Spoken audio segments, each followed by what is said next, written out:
Over the years, my relationship with hip-hop has been shaped by shifting perspectives, both my own and those of the culture at large. I've watched the collective psyche wrestle with its love-hate relationship with Drake, whatever Kanye West is doing right now, and resigned, once revered artist, to the background noise of daily life, what we now call co-worker music. Hip-hop is more than just music. It's a mirror reflecting our desires, contradictions, and evolving identities. And if I had to distill my own experience with the culture, the best way would be through a list of my favorite rappers of all time, a reflection of my own shifting taste, values, and emotional connections to the art form. The Migos' influence on hip-hop is deeply woven into the culture, the presence echoing through different eras of social media. From the infectious energy of Versace to the cultural takeover of the dab, they've consistently shaped the sonic and visual landscape of hip-hop. Their catalog and impact deserve recognition alongside legendary collectives like Outkast and Wu-Tang. Groups that, like Migos, redefine the respective eras. Born in 2005, I didn't fully grasp their significance until I saw their work flood through media platforms in 2017. It was Bad and Bougie that cemented my appreciation, introduced through YouTube channels I frequently watched at 12 years old. From that point forward, I became enamored with their artistry, the psychedelic production that felt hypnotic, the effortless chemistry and their ad-libs, and the way they manipulated syllables into rhythms so infectious, they felt inescapable. For me, T-Shirt is the quintessential Migos track, a song that encapsulates everything that made them special, beyond their work as a group. Their solo ventures are equally worth celebrating. Offset's raw energy on Violation Freestyle, Quavo's natural instinct for hits, and the late Takeoff's performance captured in Casper, one of my personal favorites. Their Unconfused project gave us moments like Hotel Lobby, a testament to their adaptability, even in the face of change. Migos should not only be acknowledged as the defining rap group of the modern era, but also firmly placed amongst the greatest artists in hip-hop history.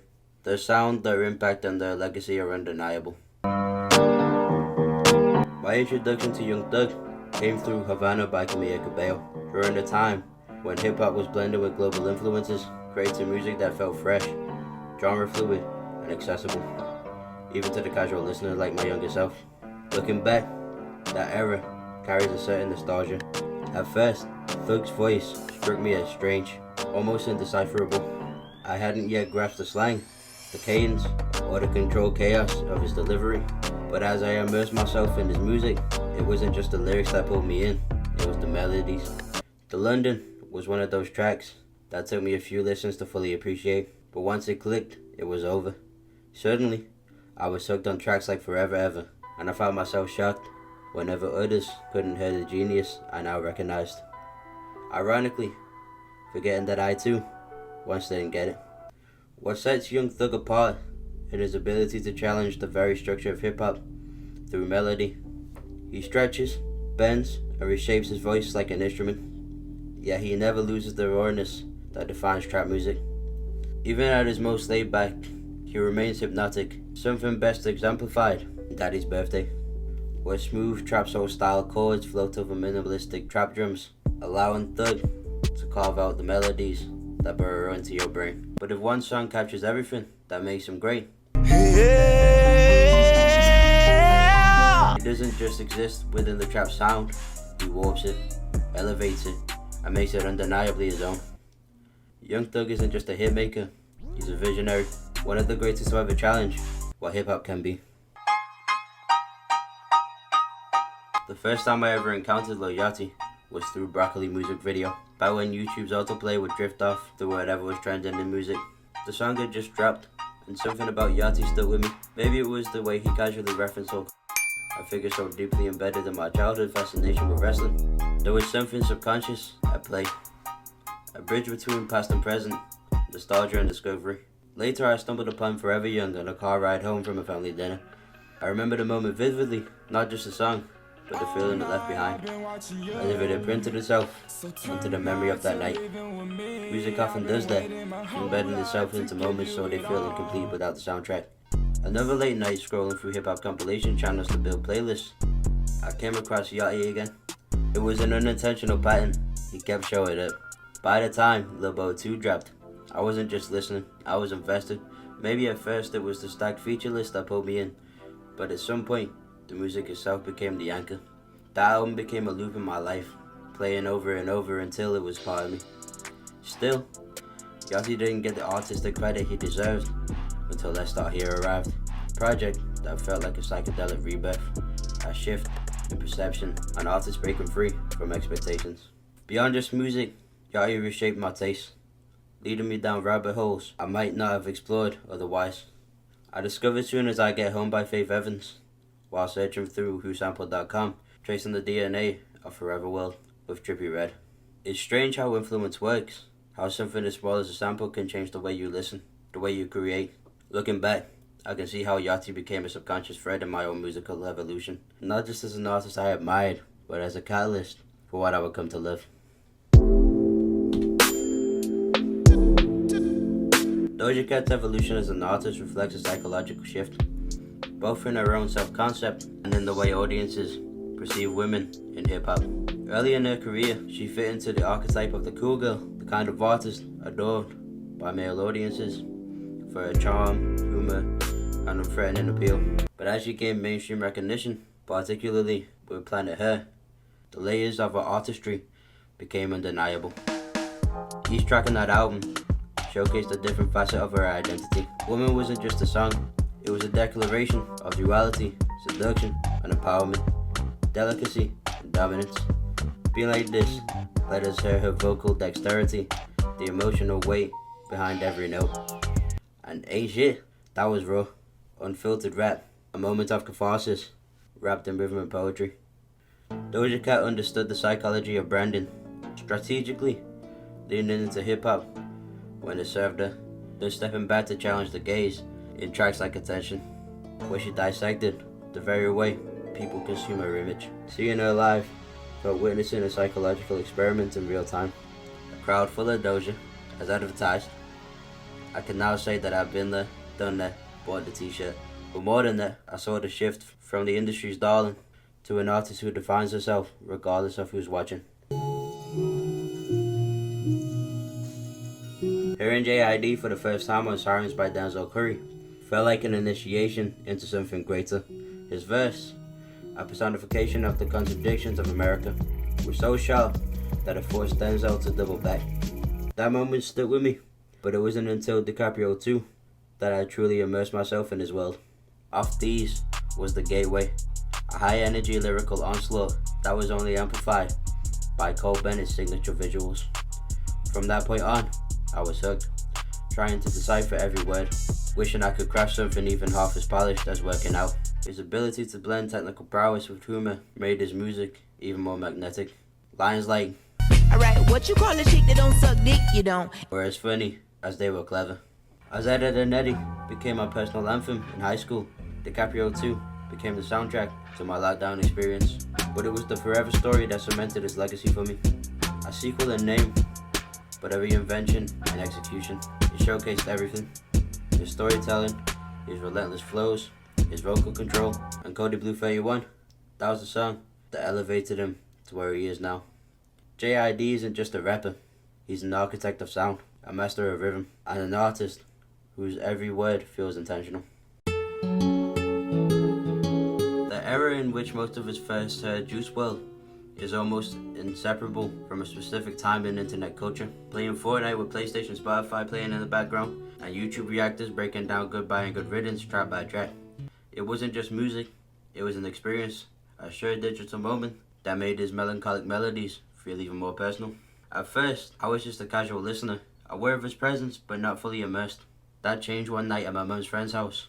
His songs were looping in my head, almost like they were demanding my attention. So, I finally sat down and played Goodbye Good Riddance from start to finish. I didn't realize it at the time, but that was the moment I fell into an emo phase I'd only recognize in hindsight.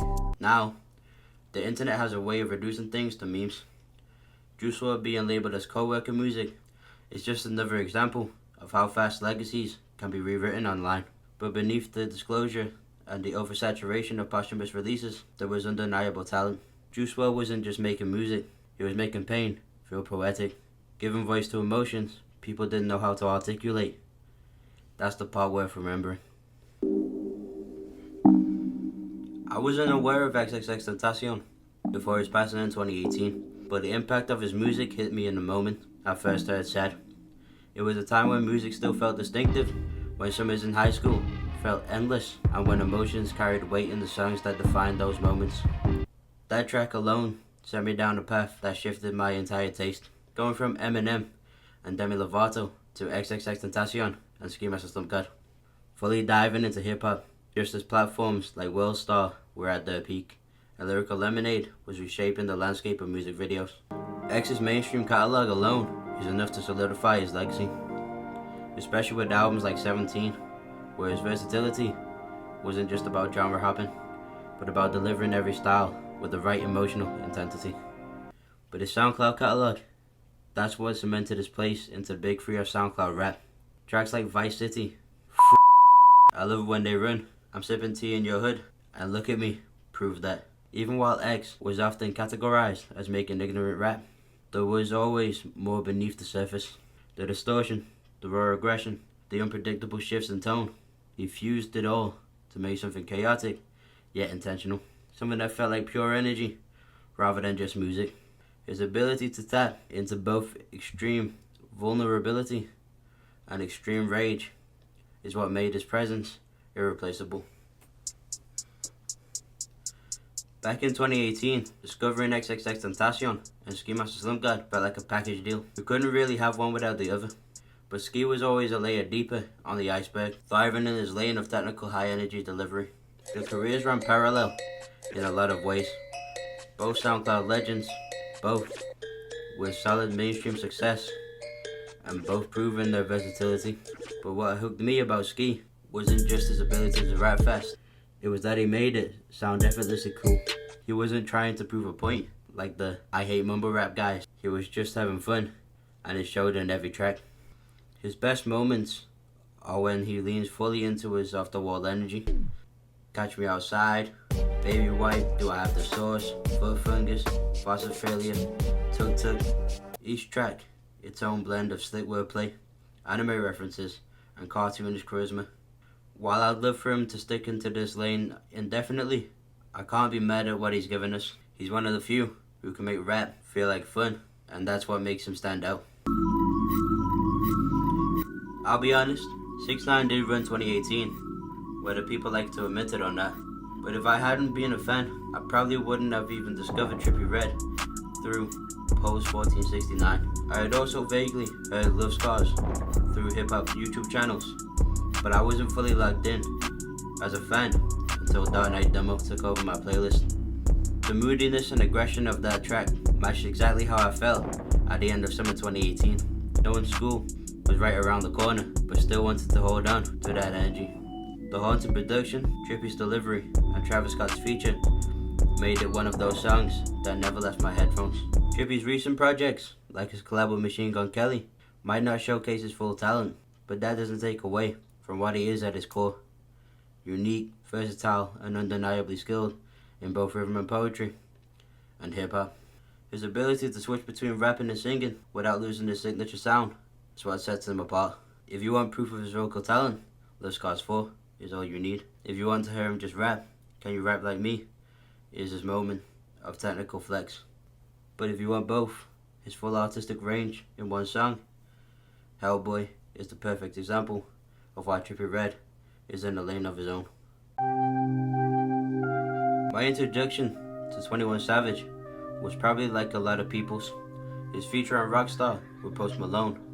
I remember hearing it on Capital Radio back in 2017. His monotone delivery cutting through the melody in a way that it stuck with me. It took me a while to fully consider myself as a fan, but songs like Bank Account and No Heart kept pulling me in. Eventually, I gave Savage Mode and I Am I Was proper listens, front to back, and that's when I really started to understand his artistry. But it was American Dream that truly defined who 21 Savage is for me. That album felt like a full circle moment. An artist who once thrived off a ruthless, detached persona, now showing depth, storytelling, and perspective. Seeing him live at Wireless was another layer to that experience. Even though the part of the crowd I was in was dead, the energy in the main section was insane. So viral, it almost felt surreal. 21's growth has been one of the most interesting to watch in hip-hop. From the raw, menacing energy of his early days to reflective, polished artist he is now.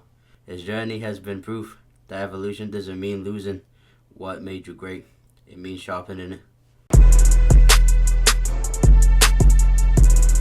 Future is one of those artists you can't really avoid if you're tapped into hip-hop. His influence is everywhere, whether it was Wicked and Where You At, being essential to the Vine culture, Mascot's flute sample turning into a cultural phenomenon, or if you were like me, just listening to a lot of Drake and constantly getting Jumpman in your recommendations on Deezer.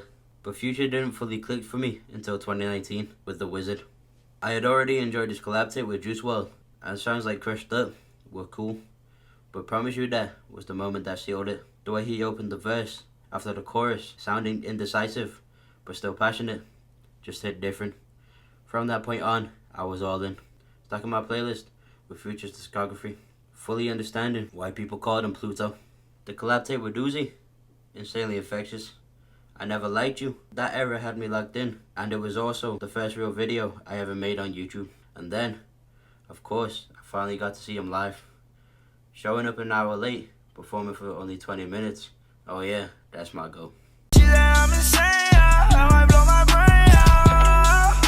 Even before I cared about hip-hop the way I do now, I still found myself listening to Bad and Bougie and somehow stumbling upon XO Tour Life. Whether it was in the outro of Johnny Curry videos or even a Lily Sing skit back in 2017, from that point on, I was hooked. Uzi wasn't just making music, he was stacking hits on top of hits. There was already so much to dive into. Money Longer, You Was Right, Do What I Want, Erase Your Social, The Way Life Goes. I had Love Is Rage 2 on repeat, and it felt like every song had its own moment. What makes Uzi different is his understanding of cadence, more than bars, more than deep lyricism.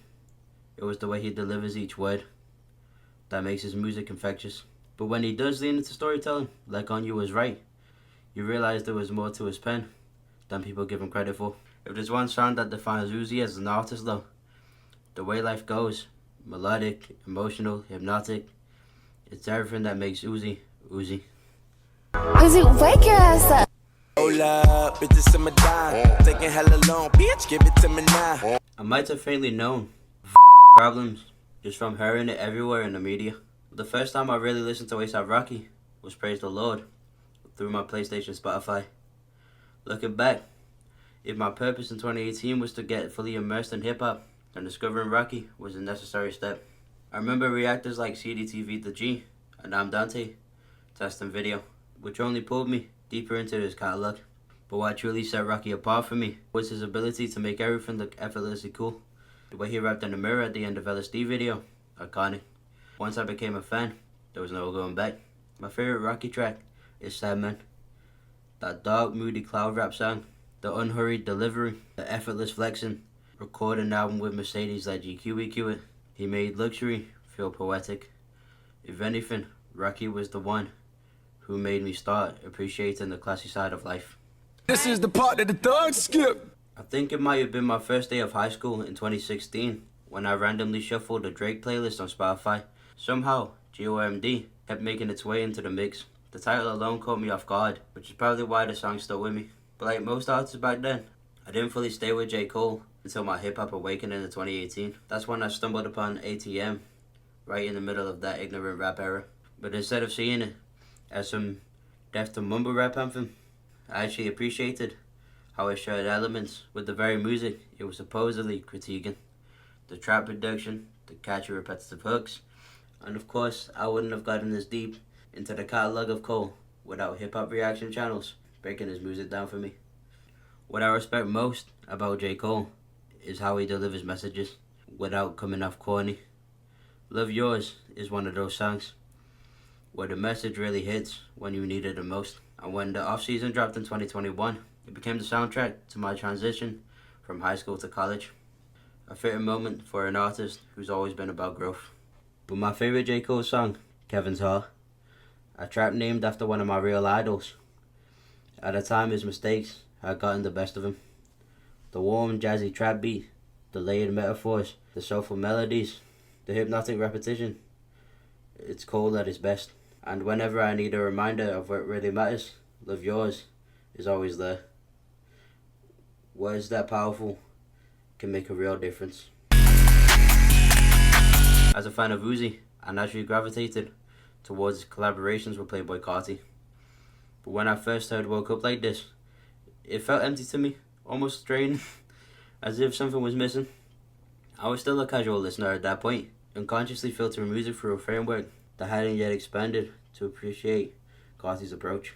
It wasn't until I listened to Shooter enough that I began to understand Carti as an artist rather than just another rapper.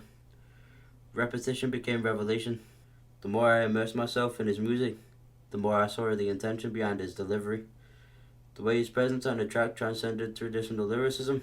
The moment it all clicked, my skepticism toward his fan base dissolved, and I found myself at the forefront, no longer questioning how someone could call Carti their favorite artist, but fully embracing his work on first listen. Carti isn't about intricate wordplay or storytelling in the conventional sense. His artistry lies in atmosphere, energy, and branding. He crafts an experience rather than just a song. My favorite track of his, R.I.P., embodies this perfectly. A raw, unapologetic expression that thrives in contrast. Its aggressive drums colliding with Jodeci sample in a way that shouldn't work but does. It's chaotic, rebellious, and hypnotic, much like Carti himself.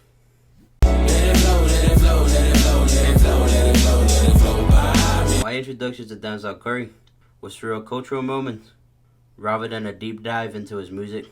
His song Ultimate became the unofficial soundtrack to the viral water bottle flip challenges, an internet phenomenon that made his voice instantly recognizable. But it wasn't until Cloud Cobain that I truly engaged with his artistry. The song's haunting visuals and hypnotic energy pulled me in, replay after replay, until I found myself immersed in his world. Denzel is an artist defined by his versatility. Through styles and concepts, set him apart. And his 2018 album Taboo expanded my perspective on music itself. The album's dark yet dynamic storytelling influenced the kind of sounds I gravitate towards today. Beyond the music, his videos often feel like episodes in a larger narrative, with projects like Unlocked, produced by Kenny Beats, reinforcing his commitment to artistic cohesion. Each album is a reinvention, yet none fail to impress. My favorite track of his, Black Balloons, captures everything that makes Denzel exceptional. The contemporary R&B infused production creates an almost hypnotic groove, while his flow shifts effortlessly through each verse, making every line feel intentional. It's one of those songs that become muscle memory. I know it word for word, and it never loses its impact. I can't pinpoint the exact moment I first heard Travis Scott, but Astroworld was the album that made his presence undeniable to me. Stargazing in particular felt like a revelation. The high-pitched, distorted vocals pulled me into a world that was both hypnotic and chaotic. That first listen was an instant hook, and from there, piece by piece, I found myself unraveling the rest of Astroworld until I was fully immersed in its universe. Travis is a polarizing figure, and while his character has been debated, there's no denying the impact of his artistry. His relentless ambition has built one of the strongest trap discographies of all time. His live performances are more than just concerts, they're chaotic, immersive experiences. His production choices push boundaries, warping expectations of what modern hip-hop can sound like. With each project, he raises the bar, redefining the sonic and visual aesthetics of the genre. My favorite track of his, 3500, captures everything that makes Travis great. The production is both psychedelic and electrifying, perfectly balancing anthemic energy with an eerie undercut. The song's structure keeps it dynamic, while Future's hypnotic presence and 2 Chainz's signature braggadocio add layers of personality. It's a track that feels larger than life, just like Travis himself. Drake has been a defiant presence in popular music for the majority of my 19 years of life. The first song I heard from him was Take Care. His music has been woven into the cultural fabric for so long that even if I can't pinpoint the exact moment I first listened, his influence has always been there. Now my relationship with Drake's music has been a journey of love and hate. My first real appreciation came during 2015 to 2016, a period when he became my favorite artist for a while. I would endlessly shuffle his music on Deezer, with tracks like Jumpman constantly in rotation. Whenever I wasn't sure what to listen to, I'd type his name into Spotify, and songs like Legend would pull me in. The trap soul production felt unique, something outside of my usual sonic landscape. Drake played a major role in my deeper dive into hip-hop in 2018, with songs like I'm Upset, In My Feelings, and Nice For What, serving as a gateway. But as I grew older, I briefly fell in to the cycle of discrediting him, not out of genuine criticism, but because it was trendy to do so at the time. At 12 or 13, I was still figuring out my identity, and rejecting Drake felt like a statement. Eventually though, I outgrew the phase and came to appreciate his impact, especially the strength of his 2010s catalog. While his recent work may lack the effort of his earlier releases, his influence is undeniable. Drake's discography is filled with classics, but my appreciation is rooted in Take Care, Nothing Was the Same, and Views, with legendary songs scattered throughout his career. My personal favorite, Marvin's Room, is a masterclass in emotional vulnerability. The minimalistic, moody production, combined with Drake's hopeless romantic lyricism, creates a moment of raw introspection. That kind of emotional impact is what makes music truly powerful. It lingers, resonates, and becomes parts of your own experiences. 1, 2, 3, Born as Gen Z, my exposure to Outkast was initially fate, more of a background presence in popular culture than a direct influence.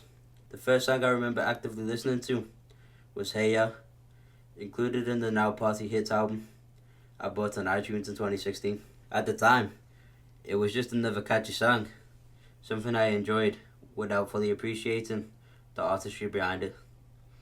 It wasn't until the summer of 2021, after leaving high school, that I truly discovered Outkast. I was deeply invested in becoming an artist myself, searching for inspiration and studying the greats. I kept seeing Andre 3000's name come up in discussions of the best rappers of all time, and curiosity led me down the rabbit hole. What started as an exploration quickly became an obsession. I had their music on repeat for weeks, uncovering layers of depth, innovation, and style that felt unmatched. Outkast isn't just a great rap group, they are the greatest rap group of all time. No other duo has a discography as rich, as versatile, or as boundary pushing. They seamlessly blend poetry, funk, jazz, storytelling, and raw southern grit, making their music timeless. They are legendary, avant-garde, and effortlessly cool. Pimp in the truest sense of the word. My favorite Outkast song, The Art of Storytelling Part 1, is a masterclass in rap. It perfectly showcases Andre 3000 and Big Boy's individual strengths, Andre's vivid, poetic introspection, and Big Boy's sharp, charismatic delivery. It's one of the greatest rap songs ever made, an untouchable piece of hip-hop history that only solidified my belief in their genius. Honey. I've always been aware of Kanye West's presence in popular music. His run at the forefront was undeniable. The first songs I likely heard were Gold Digger, Stronger, and Power, tracks that were so culturally embedded that they felt impossible to avoid. But my real introduction to Kanye as an artist didn't come until my own hip-hop awakening. It was Ye and Kid See Ghost that pulled me in, largely influenced by reaction videos from hip-hop content creators breaking down the artistry behind the music. Before his recent controversies and low-effort output, Kanye had one of the most remarkable discographies in music history. From 2004 to 2018, he wasn't just a great artist, he was one of the greatest to ever do it, consistently pushing boundaries and crafting some of the best albums ever released. His ability to innovate, experiment, and redefine genres made him a true musical genius, someone whose influence on hip-hop and beyond is immeasurable. With a catalogue as vast and impactful as his, choosing a single favorite song is nearly impossible, but if I had to pick one, it would be Bound To. The track is a masterclass in innovation, blending a warm, soulful sample with deep sub-bass and Charlie Wilson soaring vocals. The structure itself feels unconventional, yet it works seamlessly, capturing Kanye's essence, raw, nostalgic, and ahead of his time. The first Kendrick Lamar song I remember hearing was Humble, just before I fully immersed myself into hip-hop. At that point, I knew of Kendrick. His name carried weight even beyond rap circles, but I wouldn't have considered myself a true fan yet. That changed in 2022, when I was gifted 2 tickets to attend his Mr. Morale and the Big Steppers tour. It wasn't until after the album dropped and I knew I was going to the show that I really started diving into his discography with intent.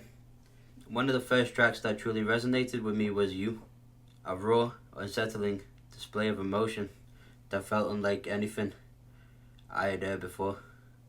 It wasn't just a song, it was an unraveling of the human psyche, exposing insecurity, guilt, and self-destruction in a way that made it impossible to ignore Kendrick's depth as an artist. Kendrick isn't just one of the greatest rappers, he's the greatest rhythm and poetry artist of all time. His intricate flows, layered storytelling, and ability to merge personal narratives with larger social commentary make his work unparalleled. This is the most evident in albums like To Pimp a Butterfly and Damn, where he pushes both his lyrical complexity and artistic vision to their limits. My favorite Kendrick song, despite it being a bit of a hot take, is Rich Spirit. It carries a lot of recent nostalgia for me, and the spacey chords, combined with his relaxed cadence, create a hypnotic, almost meditative West Coast atmosphere. It's a track that doesn't demand attention in the same way as more of his politically charged or emotionally heavy songs, but its understated brilliance is exactly what keeps me coming back. Wow. After over an hour of me talking, I finally get to talk about my GOAT.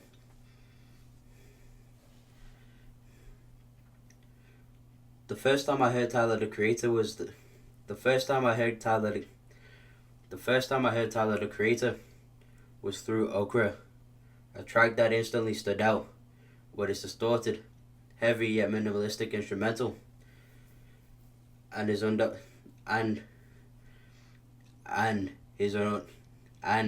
unorthodox cadence. It was unlike